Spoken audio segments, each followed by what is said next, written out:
for this sort of lunch. Just a few housekeeping notes before we begin. This workshop is being recorded, and a copy of that recording will be provided to you following the workshop. So if you need to step away for a bit or you missed something and want to re-review, you'll have that at your disposal. That being said, we have about 30 of you on today, which is great. It means I can answer as many, if not all, of the questions that you might have as we cover this material. So I encourage you, if you do have questions as things come up, please feel free to put those in the chat. I'll be pausing periodically to try and answer as many of those out loud as I can. So again, encourage you to put those questions in the chat. I want this to feel as interactive as possible. And if you need to enable closed captioning or live transcription during the webinar, I'm going to put a link in the chat as well with instructions on how to enable this feature on Zoom. All right, with that being said, taking a quick look at the agenda we're going to cover over the next hour. First, I'm going to give some basic introductions to myself, who we are here at Savi, and why we are doing this Lunch and Learn around student loan debt. And then we're going to dive right into the basics around student loans, sort of student loan 101, what you should know as a federal student loan borrower, some of the repayment and forgiveness programs available to you that can hopefully help eliminate your debt. We're also going to cover some of the recent and major policy updates. A lot has been going on in the world of student loans, and whether you've been paying close attention or not, I'm going to give a recap of the most important things you should be aware of. And then we're going to end the presentation by walking you through how to get started with Savi and how you can utilize the resources and tools that we provide you to help navigate these programs. With that said, my name is Lindsay Clark. I'm the Chief Borrower Advocate here at Savi. I actually went to Columbia, graduated from SEPA in 2018, and I do have student loan debt from my time there. But I say I'm a borrower myself. I have a little over $200,000 in student loan debt. So if that makes any of you feel better about your own situation, then mission accomplished right off the bat. But I've been with Savi since the very beginning for about 6 years and give presentations like this multiple times a day across the country to a variety of borrowers. So excited to be able to talk you all through your student debt here today. Just to also give you a brief introduction to who we are here at Savi, if you're not familiar, we're a social impact technology startup based in Washington, D.C. We were founded by student loan experts and advocates who've been fighting on behalf of the borrower for almost a decade. And in 2017, this was the first year that borrowers could start applying and receiving a program called Public Service Loan Forgiveness. And we're going to talk in more detail about that in just a second. But all to say that 99% of those who applied were rejected for one reason or another. And our founders saw this and decided to do something about it. So they developed Savi as a technology platform and a human service to help borrowers like you and like me not only better understand our student loans, but to navigate successfully from start to finish around some of these really complicated programs. But along the way, our goal is to make the experience of being a student loan borrower a better one. We try to do that by identifying as much additional savings as possible. We are a registered public benefit corporation, which means it exists in our mission and charter to serve the public benefit. And that's exactly why we do things like this here today.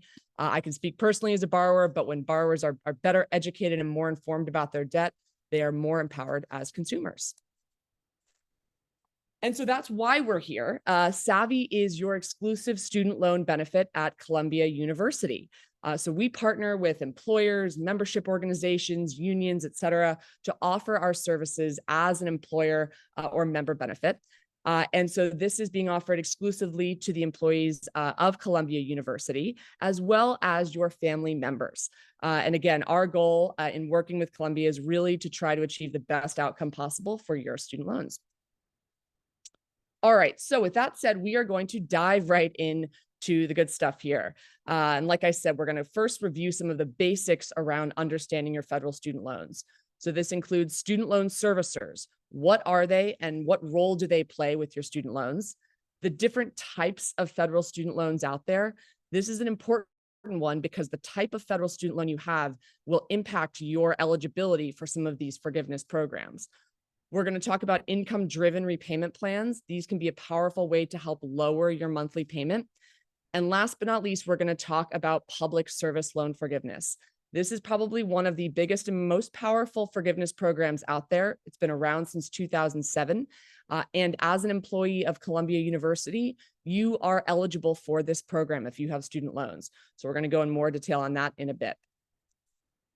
All right, so to kick things off, we're going to talk about student loan servicers. So these are companies, some of the logos you see here on your screen. These are private companies that are contracted by the Department of Education in the repayment and management of your student loan. So this is that account that you'll log into. You'll set up your monthly payment, right? You'll see how much you owe, et cetera.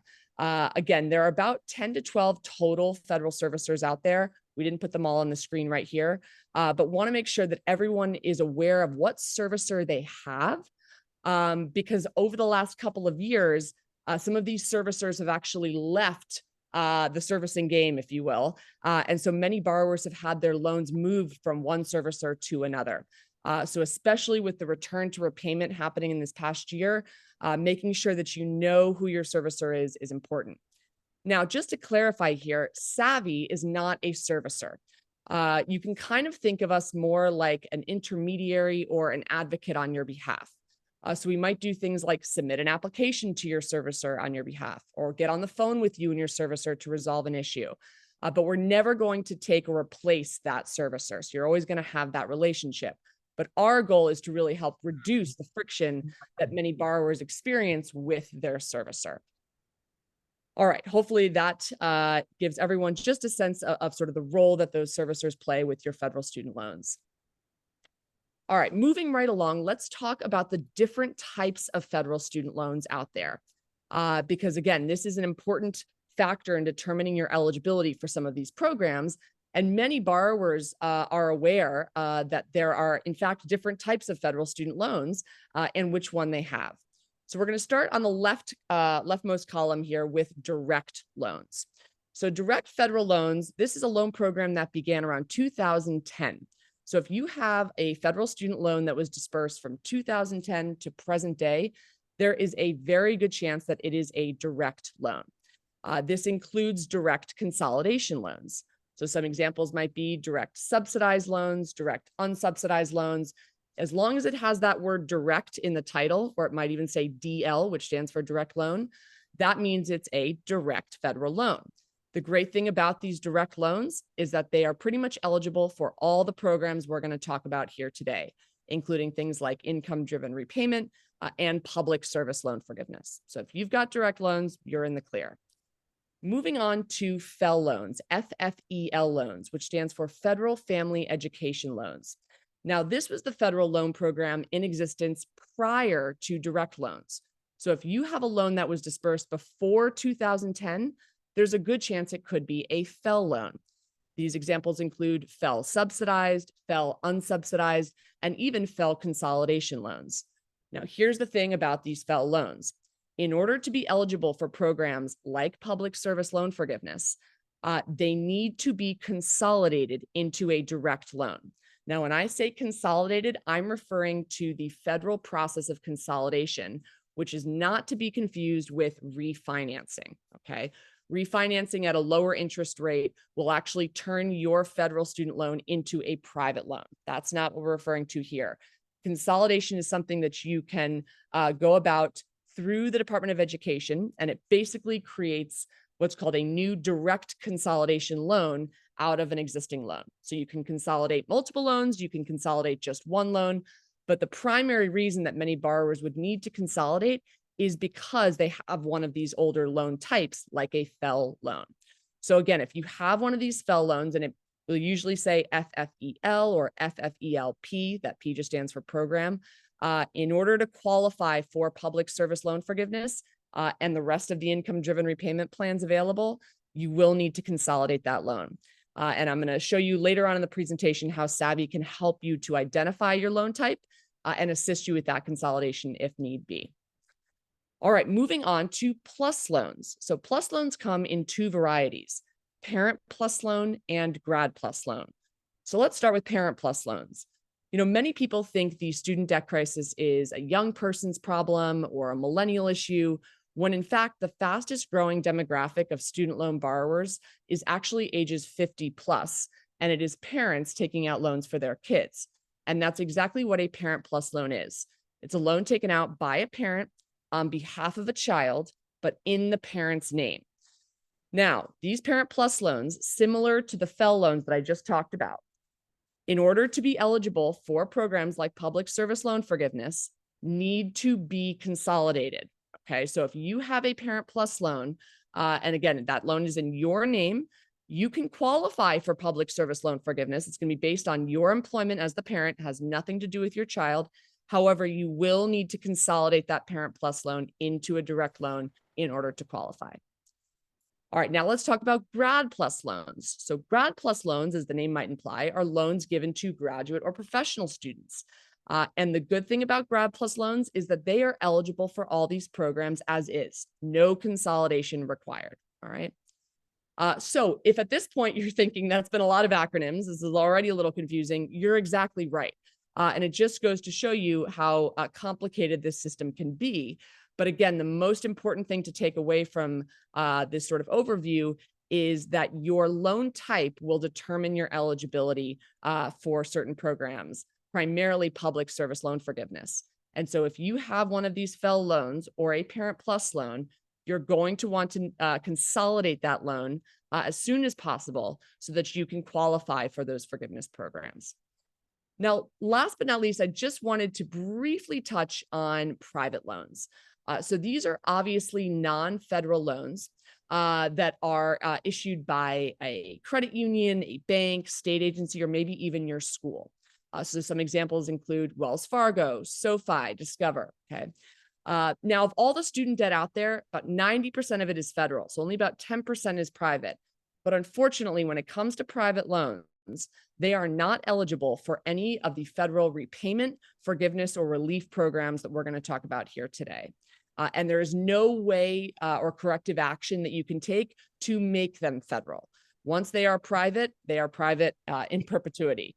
So again, if you have private loans, and sometimes myself included, borrowers will have a mixture of both federal and private, and you're struggling or wondering what options you might have at your disposal, I recommend reaching out to your specific lender because there's no sort of overarching federal program by which sort of all these lenders abide. So each lender might have its own types of relief or repayment plans and things like that. So the best way to figure out what your options might be is reaching out to that individual lender. All right, let's see. I don't think I've seen any questions come through in the chat, so I will keep chugging along here. All right, now we're going to talk about income-driven repayment plans. So there are two primary ways to repay your student loans. There's what's called the standard plans, and there are what are called income-driven repayment plans, or IDR. So the standard plans, okay, base your monthly payment on your debt amount. So the higher the amount of student debt you have, the higher your monthly payment.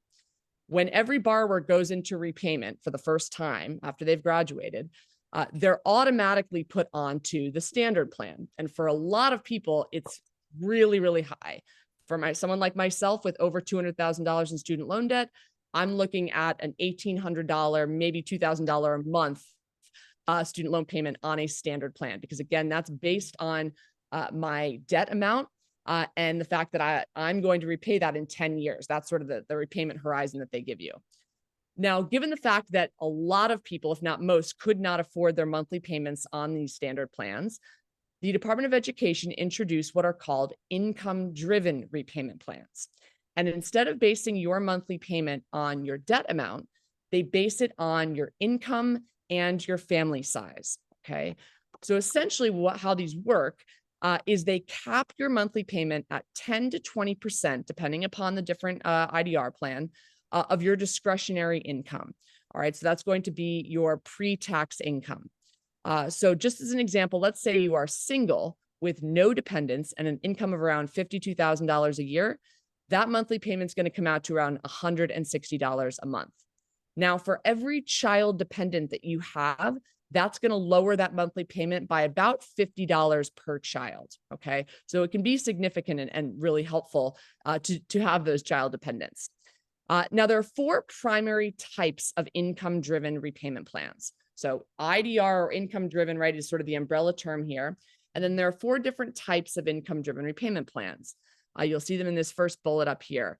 There's the SAVE plan, which was formerly known as repay. There is pay as you earn, IBR, income-based repayment, and ICR, income contingent repayment.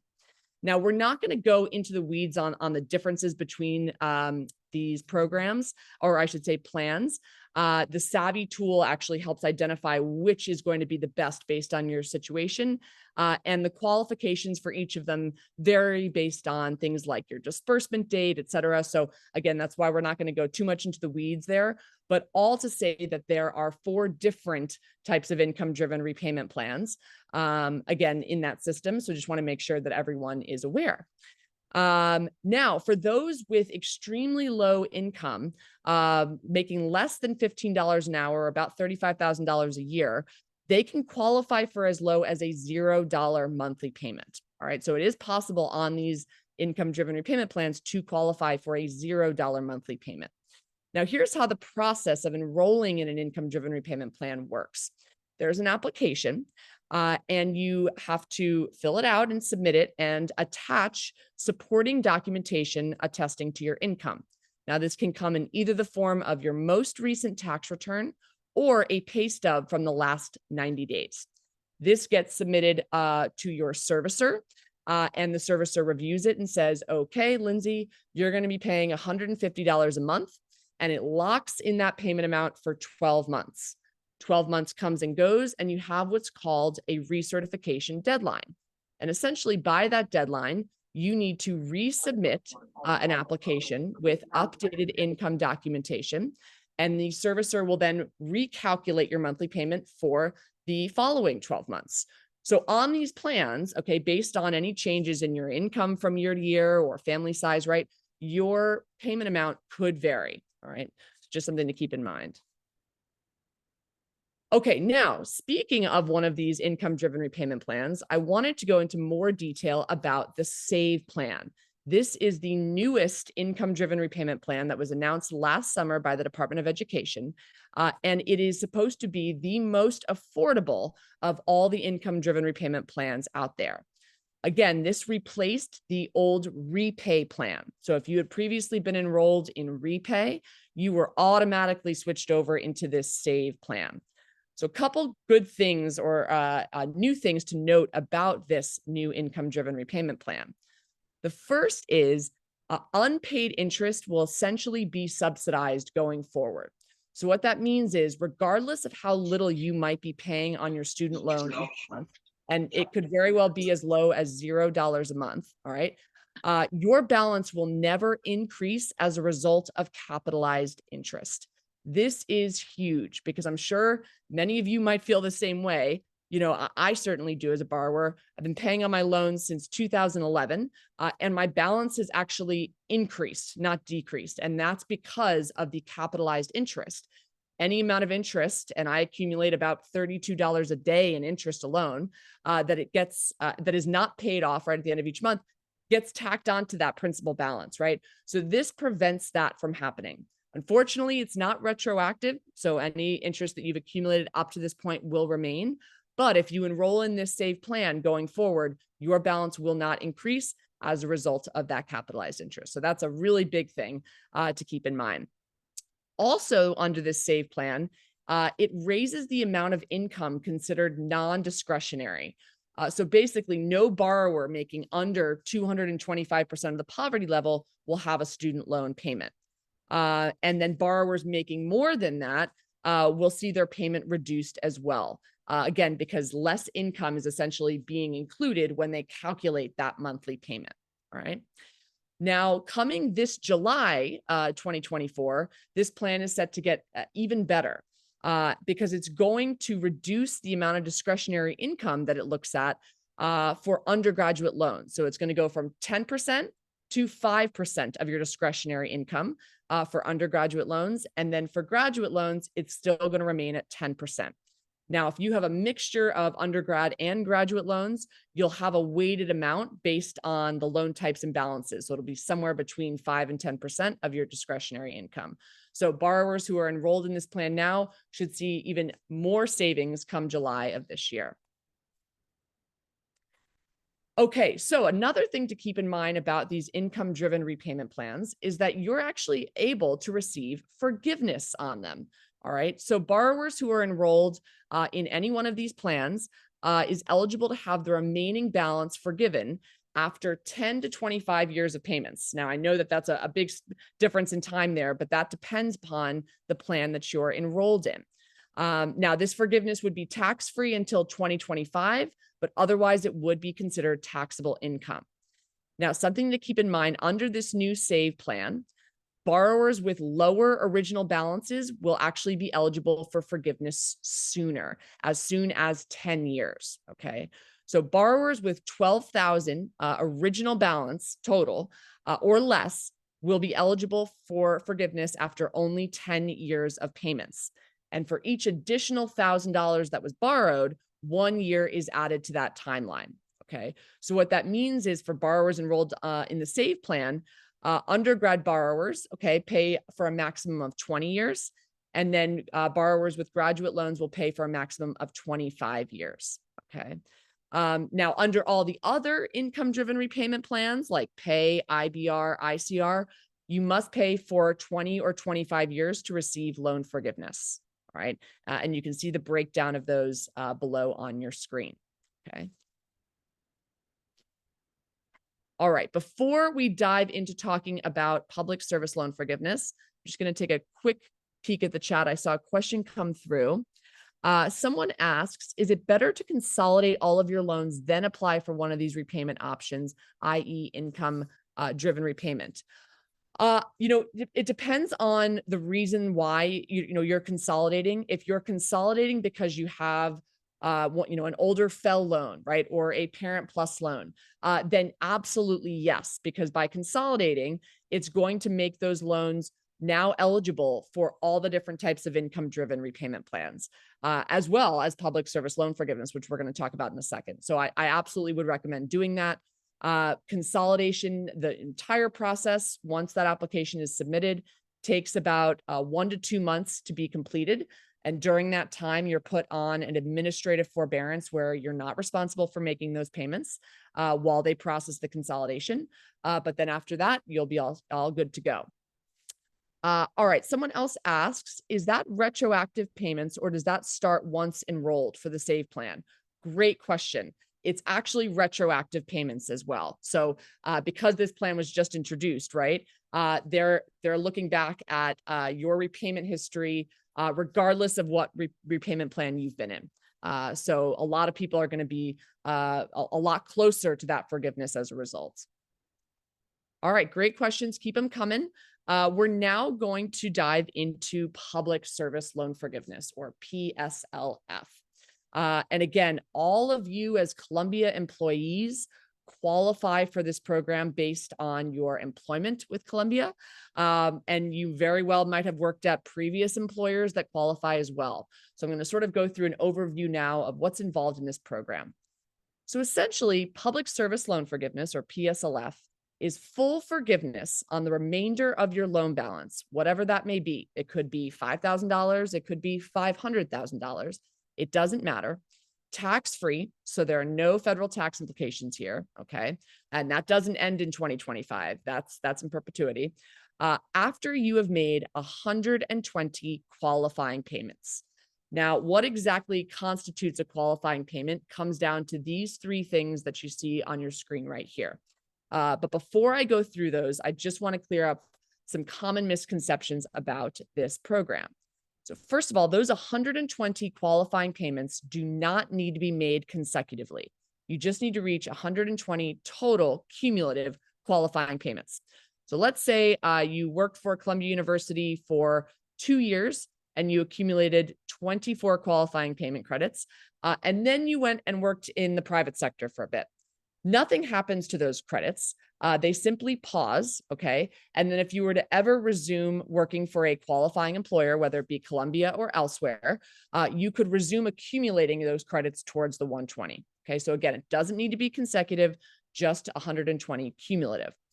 However, you could only receive one qualifying payment credit per one payment per one calendar month, meaning in any given calendar year of 12 months, the maximum amount of PSLF credits that you can receive is 12. So if you have to get to 120 total, right, you can only get 12 a year. That's minimum of 10 years before you'd be eligible to qualify for forgiveness under the program. And that would be if you were making them consecutively, right? Which again, you don't need to. So a lot of people think of this program as a 10-year program, but I would discourage you from doing that because for many people, it might take longer.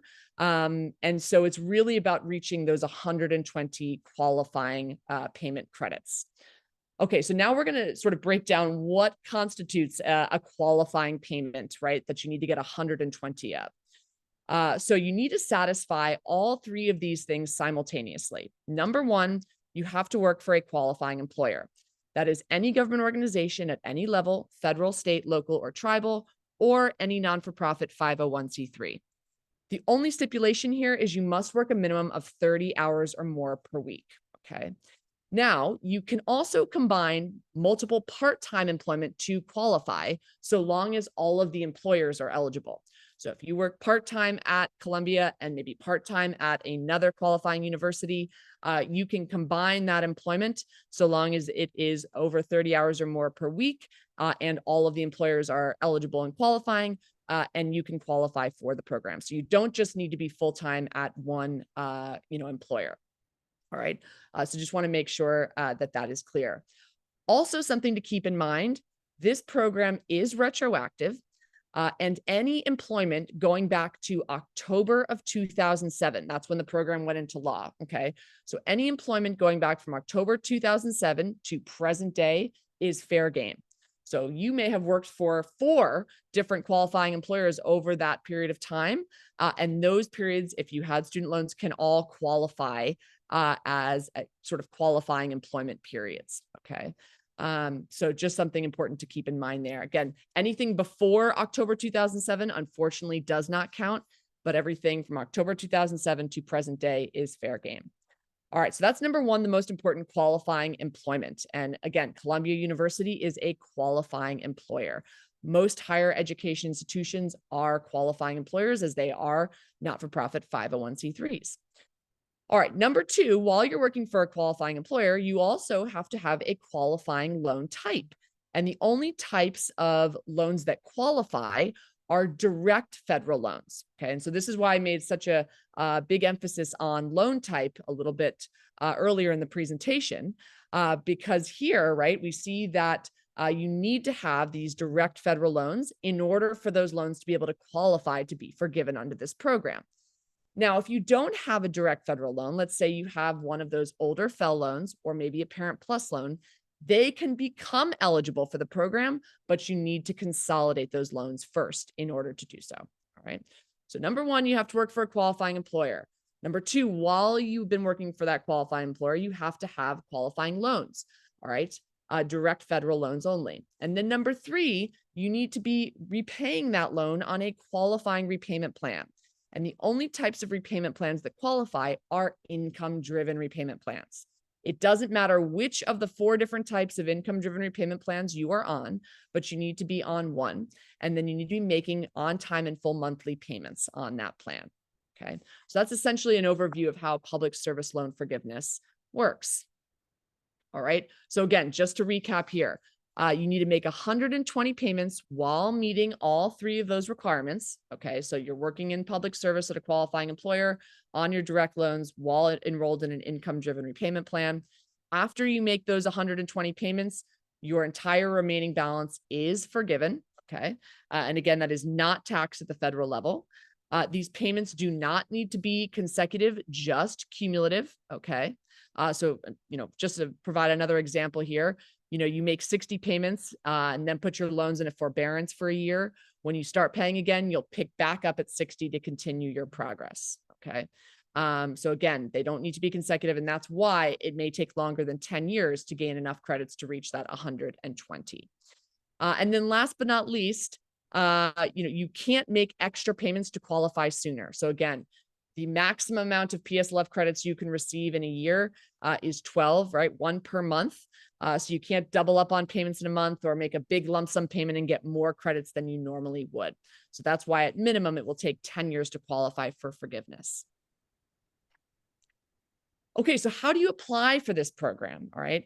Well, the good news here is that there is one form and one form only, okay, for public service loan forgiveness, and it is called the PSLF Employment Certification Form, okay? Some people call it the PSLF form, the PSLF application, but it's officially known as the Employment Certification Form. Now, this is a form. There are 2 pages. First page that gets signed off by you, the borrower, okay, with some personal information.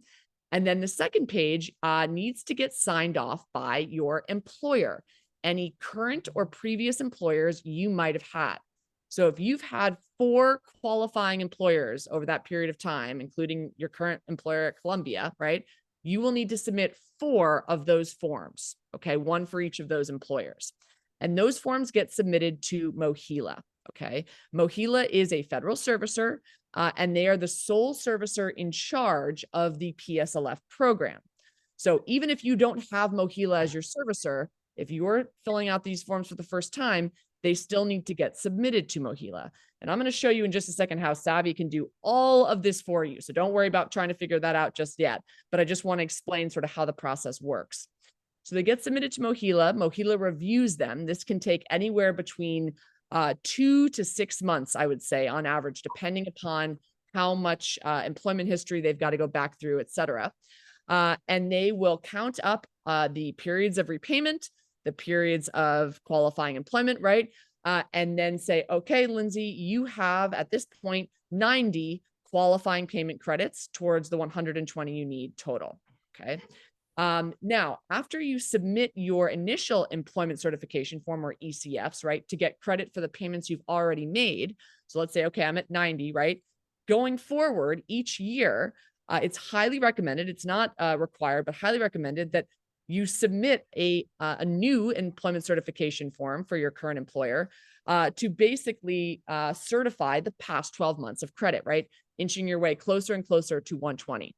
So you do not need to wait until you've reached these 120 in your mind, right, to submit these forms. In fact, I encourage you to submit them as soon as possible. You could be a year into working for a qualifying employer or 15 years, all right? Doesn't matter. Again, you're submitting them for any and all of your qualifying employment periods, right?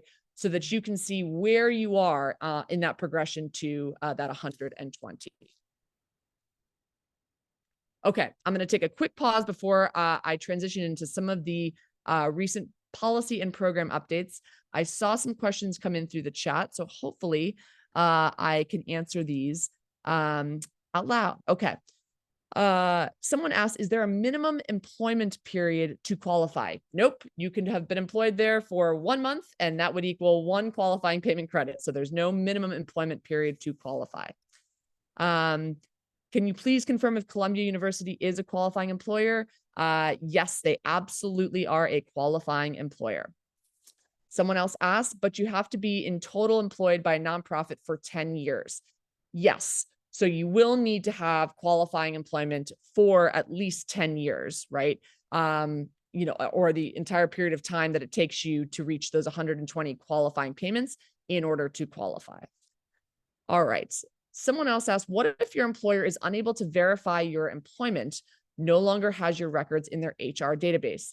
Well, this is a great question. This is something that Savi helps borrowers with all the time. So that can involve a few things. First, we might reach out to that employer on your behalf to try to see what we can do to get that verified.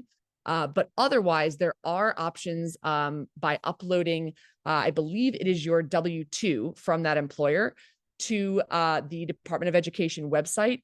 And through that, they can verify your employment. And so again, that's something that we can help you to navigate if you're having issues getting something signed off by any previous employers. All right, someone else asked, is there a program start date? For instance, if I started paying in 2000. So for public service loan forgiveness, that program started in October of 2007. So any employment and payments from October 2007 to present day are fair game. All right, great questions, guys. Keep them coming. We're going to roll through some of these just recent program updates and then transition to talk about how Savi can help you navigate all of this, because I know that this is a lot of information to consume in one sitting. All right, so a few things that are top of mind. Hopefully, most, if not all of you are aware that payments resumed this past fall. So the payment pause that had been in effect since March of 2020 as a result of the COVID pandemic ended on August 30th of last year. So interest began to resume on September 1st of last year, and then payments began in October of last year. Your student loan servicer should have notified you of your payment due date and amount and things like that.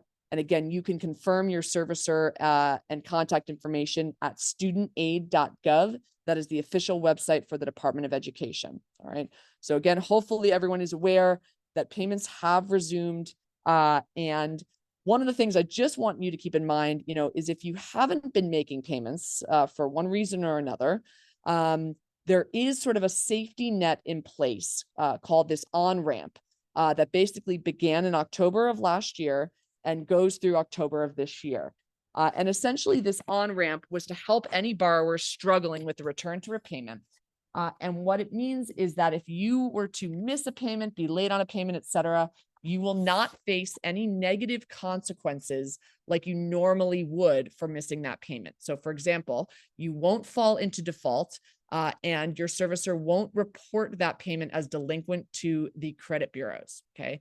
Now, again, this is extended through the October of this year, okay? So just something to keep in mind, if you haven't been making those payments, that will end. And so you will start to see those negative consequences if you continue to not make payments past October of this year, right?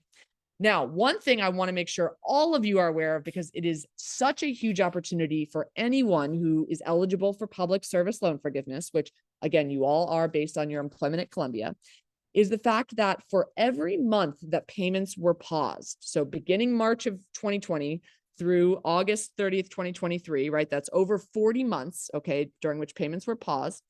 For each one of those months, all right, if you had been working for a qualifying employer like Columbia, right, you're eligible to receive basically PSLF credits, qualifying payment credits for every one of those months that payments were paused.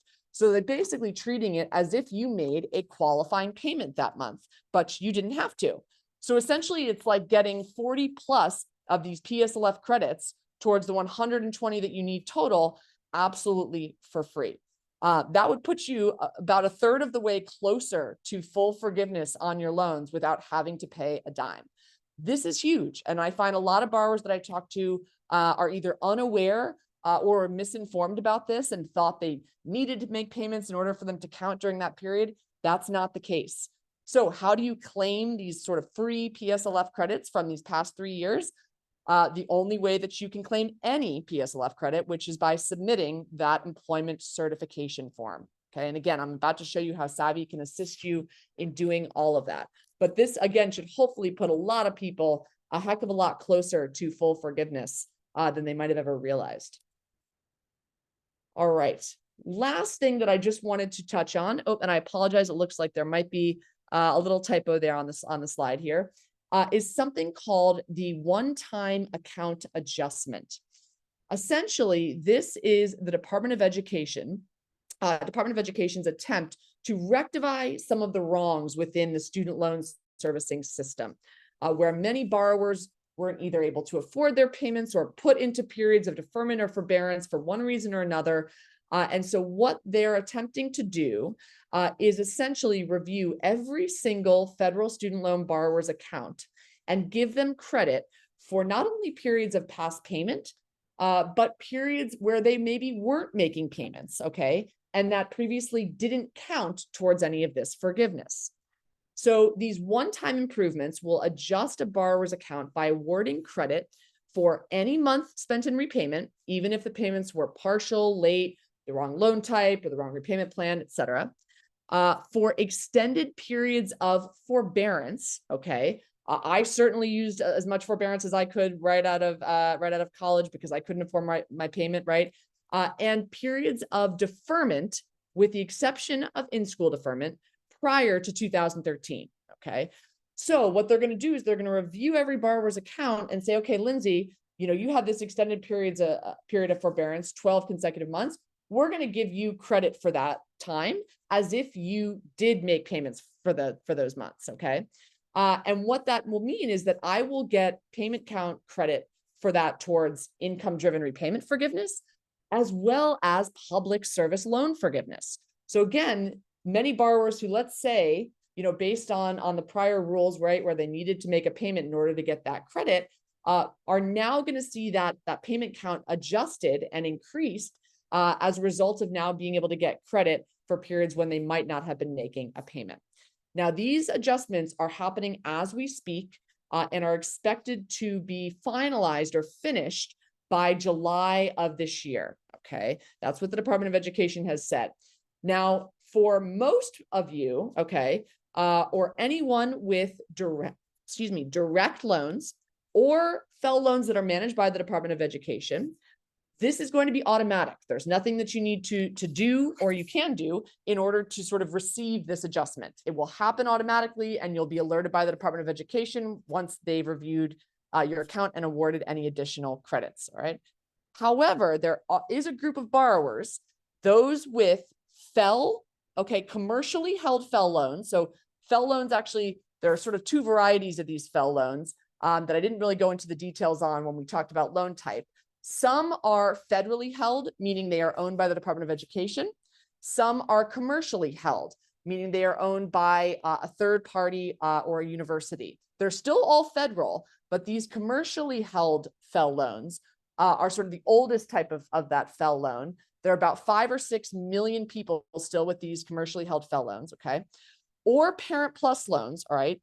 In order to qualify to receive this account adjustment, need to consolidate their loans by April 30th of this year. That is a hard and fast deadline, all right?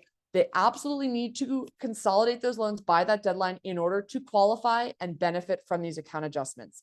If they don't, they will not receive that. Now, I'm telling you, this could be the difference for many people between actually receiving automatic full forgiveness as a result of these account adjustments and not. Just since last summer, about 800,000 people have had their loans fully forgiven under IDR forgiveness, as well as PSLF forgiveness as a result of these account adjustments. And I expect we'll see more and more of those borrowers in the coming months as well. So again, in order to qualify for these account adjustments, if you have a commercially held FFEL loan or a Parent Plus loan, you absolutely need to consolidate those loans before April 30th in order to benefit, right? Okay, we're going to take a quick pulse check here. Again, let me take a peek at the chat to see if any more questions came through. Okay, let's see. Someone asked, would we have access to this PDF or recording for review? Yes, you will. Absolutely, to all of the above. Someone else asks, for a parent loan for a child student, do I have to be working for a nonprofit or is it my child? And so that's a great question. If this is a Parent Plus loan, right, that you took out on behalf of your child, right, and that loan is in your name, then it's related to your employment. So it has absolutely nothing to do with your child. If you're the one who works for the nonprofit, then you'll qualify. All right, someone else asks, if you received PSLF but didn't consolidate Parent Plus loans, can they be retroactive? I'm not sure what you mean by received PSLF, if that means you received full forgiveness on your loan balance. So maybe if you can clarify that. If you do have Parent Plus loans, it can be consolidated and retroactively you can get the credit for those periods of time prior to the consolidation. Again, though, you need to consolidate by April 30th of this year. Okay.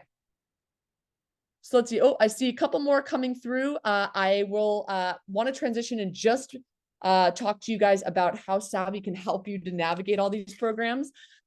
We really take on that administrative burden for you. So I promise that I will make sure I get to any of those last questions before we wrap up.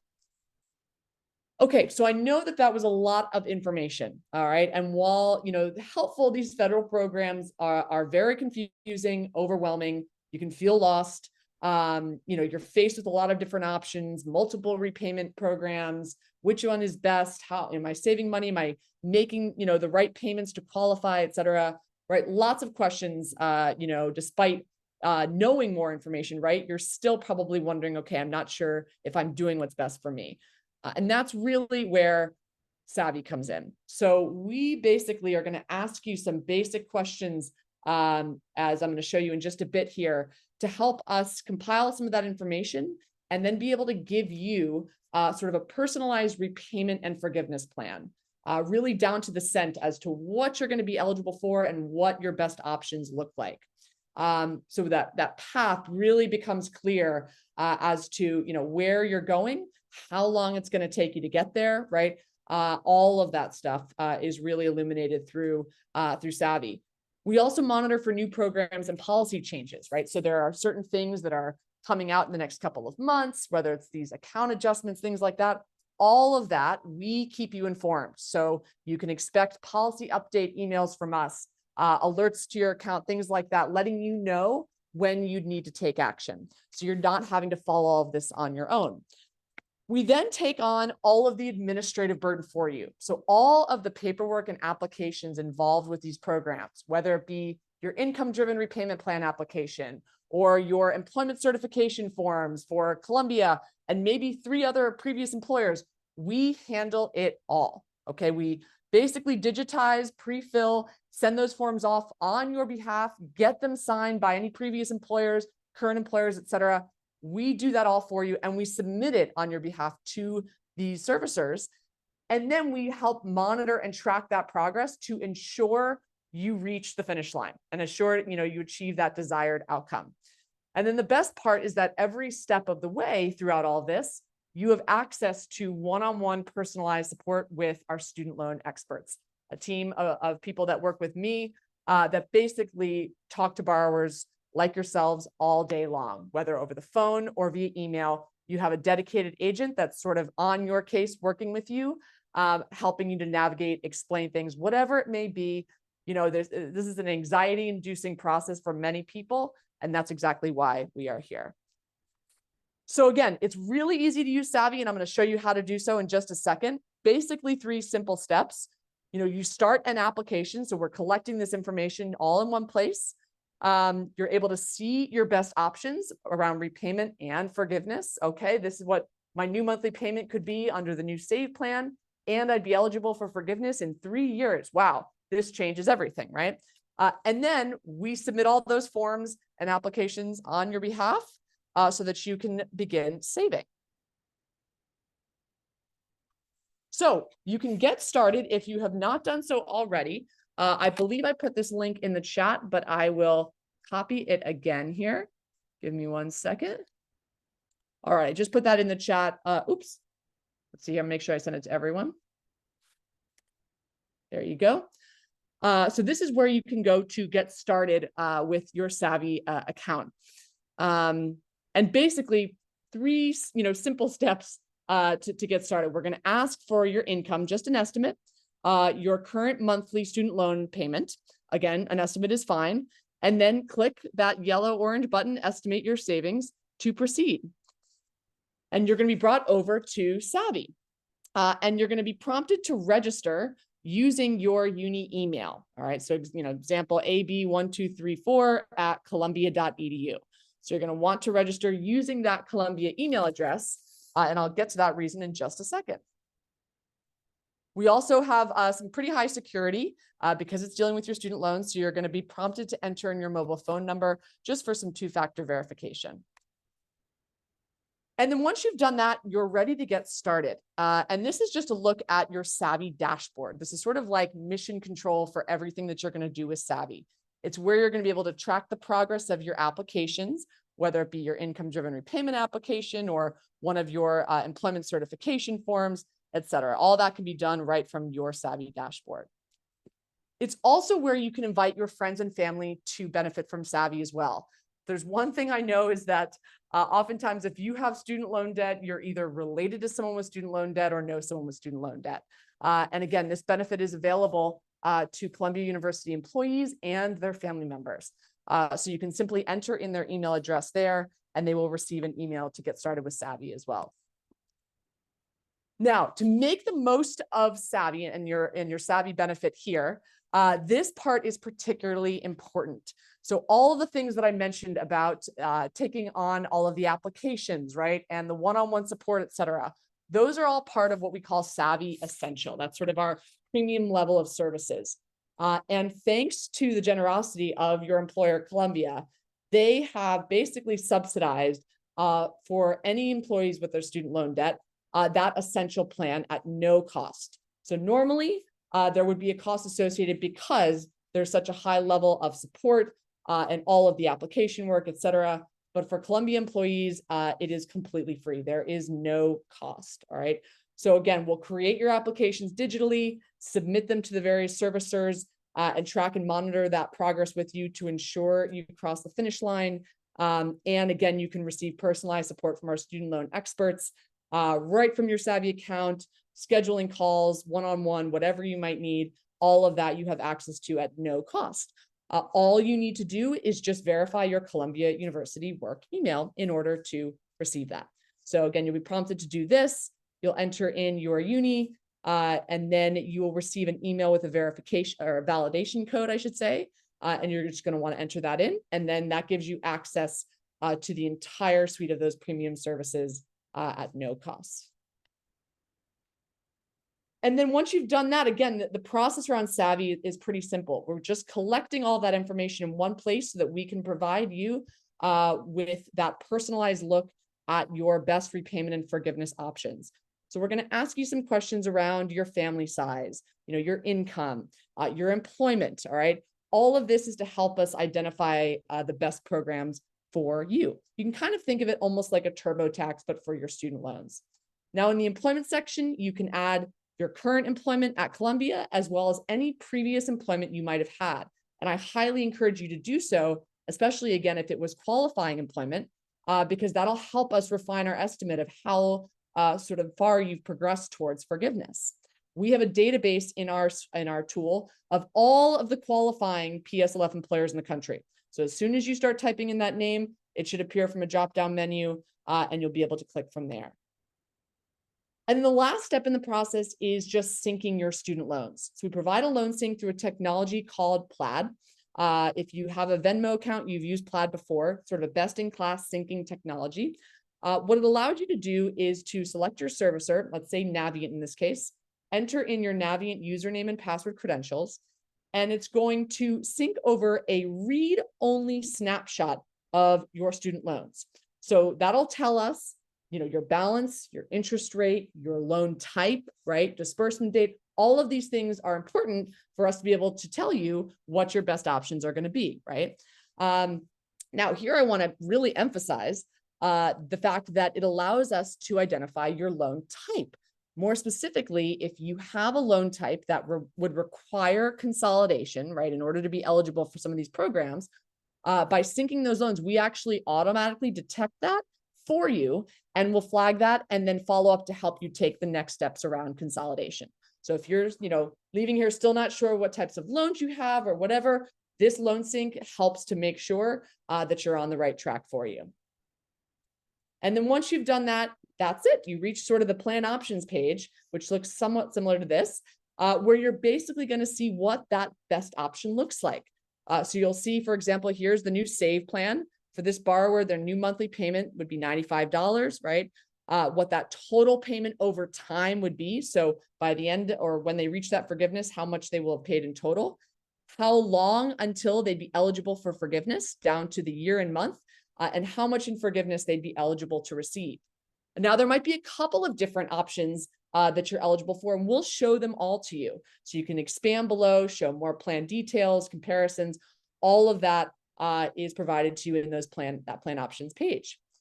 And then from there, the next steps really as a borrower, right? Once you've said, okay, I want to enroll in this repayment program and I want to qualify for forgiveness, right? Are submitting those forms and applications. And that's where this really this essential membership, right, that you all have access to at no cost really kicks into gear. So with the click of a button, you can initiate these employment certification forms, right, for the Public Service Loan Forgiveness Program. Those are the ones that need to get signed off by you and then your employer, your current employer, Columbia, or any previous you might have had. Literally, we initiate that entire process digitally. You start the form, and we actually send them out to those previous employers for you and collect those signatures. So you don't have to lift a finger. You're not having to print out forms and go drive to your previous HR and try to, knock on doors and get things signed. We handle the entire process for you. And then on the right side here is just a look at how we pre-fill digitally the income-driven repayment plan application. Again, you can complete all of this literally from your phone. We have a DocuSign integration that makes it really easy to collect that digital signature and get it submitted on your behalf. And then once it's submitted, we monitor each and every one of those applications to ensure it achieves the desired outcome. I can't tell you how many borrowers apply for these programs and are wrongfully rejected, but experience one sort of administrative hurdle or another and never end up reaching the finish line. And so you'll see here on your left, here's someone with 3 different employment certification forms in progress for 3 different employers, as well as their income-driven repayment application. And then sort of zoomed in here on the right, that borrower can see exactly where they are in the process, what's been submitted on their behalf, what the estimated wait time for that application from the servicer should be, right? What's next? All of that is sort of illuminated so that there's a lot of transparency for you, the borrower. That's one thing personally I found to be really difficult and frustrating as a student loan borrower is that lack of transparency. I tried to call my servicer. The wait times are hours on end. I can't get through to anyone. And every time I call, I feel like I get a different answer, right? And so having Savi as your sort of advocate throughout that process and knowing what to expect and when is really helpful. And then last but not least, if you do have issues, questions, or just want, to double check something at any point throughout this process, throughout your tenure at Columbia, you can access our expert customer support team. So these are student loan experts like myself, and you can contact them directly through your Savi account. So you can send them a message that'll go to your dedicated agent, or you can give them a ring on our telephone number as well. All right, so to wrap things up here, I know we are coming up to the hour, but I promise I will stay on for those that are putting some questions in the chat to answer those. Again, you can create that Savi account, verify that Columbia email address so that you can access the premium sort of suite of services, all that one-on-one support, et cetera, and reach out at any point in time if you need more help, right? Okay, let's see here. I'm going to try to take some of these questions that came through. All right. So someone asks, okay, if someone had their loans in default for a period of time, but they are now out of default and in good standing, do the payments made during the default period to get out of default count towards the 120 payments for PSLF? So I'll take your first question. Unfortunately, so I'm assuming what you're referring to is that 9-month rehabilitation process. Unfortunately, no, they don't count. Only payments made once the loan is back in good standing are able to count. All right. The other part of this question was, do the government's 40 payment credits for COVID period count for this person if their default period included the COVID period? That is a good question.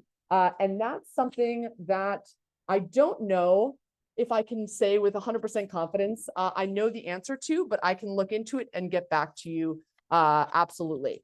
So JJ, if you can maybe give me your email address, if you're still there, I'm happy to look into that in more detail for you. Someone else asked, if you file joint taxes, can you just submit your W-2 only?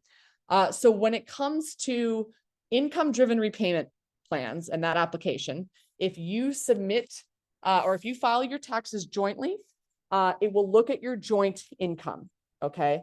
Now, if you're referring to maybe how to verify employment under public service loan forgiveness, then only your W-2 is necessary. But when it comes to the income-driven repayment application, right, where you need to submit supporting documentation around your income, you'll need to submit a tax return if you are married filing jointly that indicates, both incomes. All right, let's see here. I really hope this was helpful. Again, any other questions, please feel free to pop those in the chat. And let's see here. Someone else asked, if a past employer is unresponsive, do you follow up with them until they complete the form? Yes, that is one of the great aspects about having Savi on your side, is that we take on that challenge. And trust me, many employers are challenging when it comes to this. Maybe it's, you're contacting the wrong person, et cetera. So we literally don't give up until we get that form signed. So you basically can, consider us sort of like your advocate in that. All of that coordination and communication takes place on our end. All right, someone else asked, when syncing loan account, does it matter if the loans have moved from one service to another, i.e. Nelnet to Great Lakes and back to Nelnet? And if we have started PSLF a year ago, easy to reconnect. So I'll take your first question. When syncing your loan accounts, all that matters is your current servicer. So, it might have transferred over from one to another. That's common, especially in the last couple of years. Whatever your current servicer is let's say that's Nelnet, that's the one you're going to want to sync. So you don't need to sync any of the previous ones. And if you have started PSLF a year ago, it's absolutely easy to reconnect. And we can help you pick back up from where you left off. All right, someone said it currently does not seem that the system can connect to Mohila. Thank you for flagging that. Oftentimes, some of these servicers, for one reason or another, are quote unquote down. So I'll log that with our team to make sure it's resolved as soon as possible. So in the meantime, you can add your loans manually. So you can select that servicer and then add in those loan details manually. But hopefully that should be back up and running, but thanks for flagging that.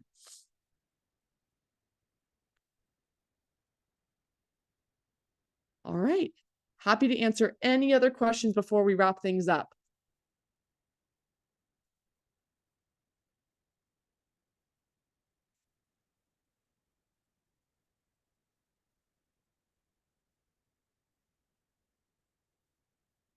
Another great question is someone asked, will family who we invite receive the premium services?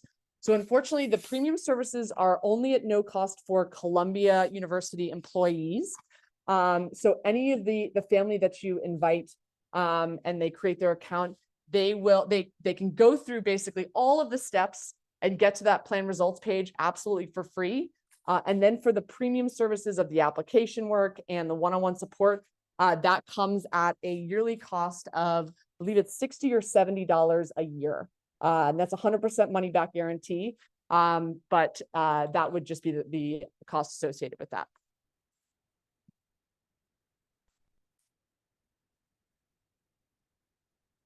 All right, someone else asked, do you know if the Department of Defense is a qualifying employer? Yes, it absolutely is. Any government organization at any level, federal, state, local, or tribal, is qualifying. And then the second part of that question, what if you leave Columbia before your application is completed? So you will always have access to your Savi account. However, it will just mean that once you've left Columbia, that sort of premium level of services won't be subsidized anymore. So you can choose to pay for that on your own should you leave after a year, but that's the only difference. But you'll always have access to that Savi account and those applications. All right.